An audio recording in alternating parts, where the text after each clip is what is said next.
আগতীয়া জাননী অবিহনে সামাজিক মাধ্যমৰ পোষ্ট আঁতৰ কৰাৰ সন্দৰ্ভত কেন্দ্ৰীয় চৰকাৰক জবাবদিহি কৰিছে দেশৰ উচ্চতম ন্যায়ালয়ে। ছফটৱেৰ ফ্ৰীডম ল চেণ্টাৰে দাখিল কৰা এখন আবেদনৰ শুনানিৰ ভিত্তিত চৰকাৰলৈ এখন জাননী প্ৰেৰণ কৰে দেশৰ উচ্চতম ন্যায়ালয়ে।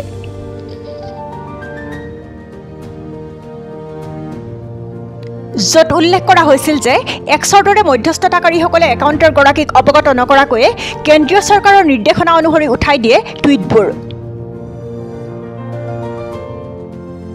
ন্যায়াধীশ বি আৰ গাভাই আৰু এজি মাছিহৰ বিচাৰপীঠে মন্তব্য কৰে যে যদি সামাজিক মাধ্যমত দিয়া পোষ্টৰ ব্যক্তিগৰাকীক অৰ্থাৎ একাউণ্টৰ গৰাকীক চিনাক্ত কৰিব পৰা যায় তেন্তে এক্সৰ মধ্যস্থতাকাৰীসকলে পোষ্টটো আঁতৰ কৰিবলগীয়া হ'লে একাউণ্টৰ গৰাকীক পূৰ্বে জাননী দিয়া উচিত। আবেদনকাৰীৰ জ্যেষ্ঠ অধিবক্তা ইন্দিৰা জয়সিঙে মন্তব্য কৰে যে একাউণ্টৰ গৰাকীক জাননী প্ৰেৰণ নকৰাকৈ পোষ্ট উঠাই লোৱাটো ন্যায়িক নীতিৰ উলংঘন কৰাকে সূচায়।